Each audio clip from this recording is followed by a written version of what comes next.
You did that today. You did that today. You doing that today.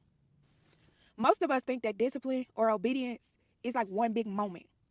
But in real life, discipline and or obedience is literally choosing to do one right thing over and over, especially when nobody sees it. I thought discipline or consistency would be like loud and powerful, right? It's actually really quiet, quite ordinary, and very repetitive. What daily obedience actually looks like, flexing that discipline muscle daily actually looks like, waking up when you said you was going to wake up, working out when you say you're going to work out, showing up when you say you're going to show up, putting down the things that you say no longer serve you, one day after another, one right decision after another, over and over and over. Although it is very powerful, it's just not loud. Currently, for me, I know that staying sober for the day is one. Showing up, having this conversation with you when it is so much easier just to stay silent, like I've done all of these years, and choosing to continue to keep going, even when life is uncertain and unstable in certain areas. If you've ever done any type of contract work, any type of self employment, entrepreneurship work, then you know exactly what I mean by that.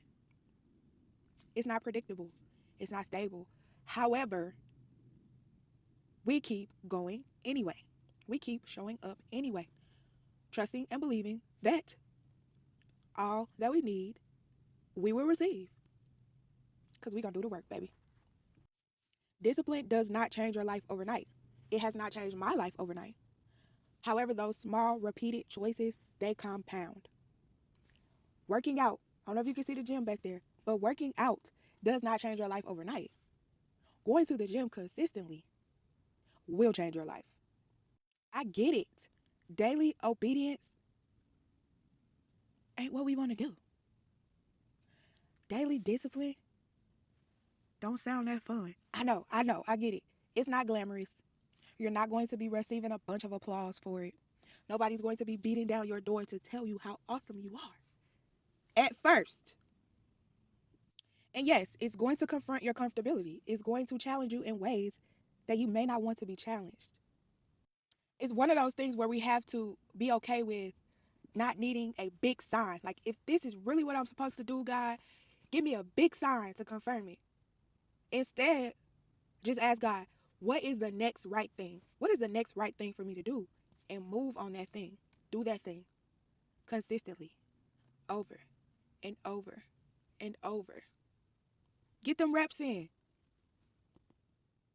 How else we gonna build a muscle? Daily discipline, daily obedience is really one of those things that you have to trust the process. We have to trust the process without seeing proof at first. Trust the process, friend. Then you're gonna have days that feel small, feel insignificant, feels like, well, why do I really need to stay consistent to that thing today? Why do I really need to do it? I could just, eh, nobody notice. Nobody cares. It won't matter if I just do this or if I don't do this for today. No. You know, because at the end of the day, who are we doing this for? Ourselves, right? Please know that this message is for you and me. On those days where it seemed insignificant to be disciplined, on those days where it seemed inconvenient to be obedient, know and trust that God is building the life that we are praying for through our daily obedience, even if we don't see it yet. All things are working together for the good of those who love God and who have been called according to his purpose. If you know that scripture, drop it in the comments. This is one that I actually know. Romans 8. Is it 28 or 18? Maybe I don't know it. I know it's Romans chapter 8, right? It don't matter. It's in there. Drop it in the comments and help me out if you know. Listen, we are choosing our mission over our mood all year. We are sticking to our disciplines over our fleshly desires. We have decided that no matter what it looked like, we are going to keep going anyway. And just like that, here we are, back on the grind, doing what we got to do because duty calls. It is a very cold and windy day in Georgia. And although I would much rather be working from the comfort of my home, that is not a part of the plan today. So what do? We do what we got to do so we can do what we want to do. That's right. We keep going. We make it happen. We stick to the mission over our mood, choose our discipline over our desire. And we do it happily. We do it in great spirits because why not? Ironically, this morning, as I pulled into the parking lot of my son's school, I was confronted by a question of, Mom, did they fire you or something? You haven't had a meeting in a long time. So I had to explain to my son, if you know, you know. If you don't, check it out in the other video. But I had to go over this and explain it with my son. And although that brought up a ton of emotions for me in that moment, I did not get outwardly emotional. No tears were dropped or anything like that. But that was where my mental space was for that moment in time. However, I chose that we're not doing that. We're not wearing that.